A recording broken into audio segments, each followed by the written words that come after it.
بسم اللہ الرحمن الرحیم الصلاۃ والسلام علیکم یا رسول اللہ خیرکم من تعلم القرآن وعلمہ۔ نصاب الصرف سبق نمبر 45 میں آج ہم انشاءاللہ ناقص محموز پڑھا، اپنے مضاف پڑھ چکے ہیں، اجوف پڑھ چکے ہیں۔ آج ہم انشاءاللہ ناقص پڑھیں گے۔ ناقص کسے بولتے ہیں کہ اس کے لام کلمے میں، اس کے حروف اصلیہ میں لام کلمے میں حرف علت آ جائے۔ پھر اس کی دو قسمیں ہیں، واوی یا یائی۔ واو ہوگا تو ناقص واوی، یا ہوگا تو ناقص یائی، جیسے مشیون اور یدعو، ٹھیک ہے، عفون وغیرہ۔ آئیے قاعدہ نمبر 1 سنتے ہیں کہ واو یا متحرک ما قبل اس کے مفتو کو الف سے بدل دیا جاتا ہے، جیسے دعوا سے دعا۔ واو یا متحرک ہو، متحرک کسے بولتے ہیں؟ جس پر زبر ہو، ٹھیک ہے، زبر ہو۔ اچھا، واو یا متحرک ہو تو الف سے بدل دیا جاتا ہے، جیسے دعوا سے دعا، جیسے قوالا سے قالا، ٹھیک ہے، دعوا سے دعا، اور یکشایو سے یکشا، الف سے بدل دیا، یکشایو سے یکشا۔ قاعدہ نمبر 2، واو مضموم ما قبل مضموم اور یا مضموم ما قبل مکسور کو ساکن کر دینا واجب ہے، بشرطے کہ اس کے بعد واو مدہ نہ ہو، جیسے یدعو سے یدعو، یرمیو سے یرمی۔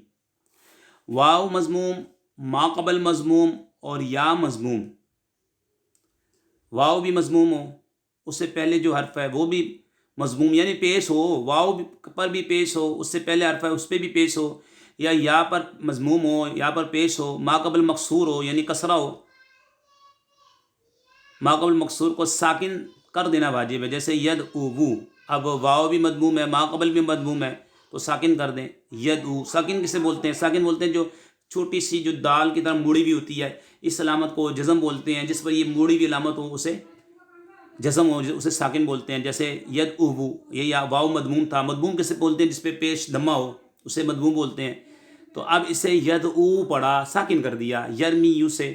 اب یا ساکن ہے، یا تو مضموم ہے، ما قبل مکسور ہے، ساکن کر دیا، یرمی۔ اب یا مضموم تھا، ما قبل مکسور تھا، تو اس یا کو ساکن کر دیا، یرمی۔ قاعدہ نمبر 3 ہے، کلمے کے آخر میں کسرہ کے بعد واو واقع ہو تو اسے یا سے، اور دمہ کے بعد یا واقع ہو تو اسے واو سے بدل دینا واجب ہے، جیسے دعی وا سے دعیا، نہویا سے نہوا، ٹھیک ہے۔ کلمے کے آخر میں کسرہ کے بعد واو واقع ہو تو اسے یا سے، اور دمہ کے بعد یا واقع ہو تو اسے واو سے بدل دینا واجب ہے، جیسے دعیوا سے دعیا، نہویا سے نہوا۔ کلمے کے آخر میں کسرہ کے بعد، کسرہ کے بعد کہہ رہے ہیں واو واقع ہو تو اسے یا سے، اور دمہ کے بعد یا واقع ہو تو اسے واو سے بدلیں گے۔ پہلی مثال دیکھیں، دعی وا، کسرہ کے بعد واو آ رہی ہے تو اسے یا سے بدلا، دعیا۔ اب نہوا، اب یا تو آ رہی ہے لیکن دمہ کے بعد آ رہی ہے، ٹھیک ہے، تو اب اس یا کو واو سے بدل دیں، نہوا۔ تو یہ 3 قاعدے یاد کریں۔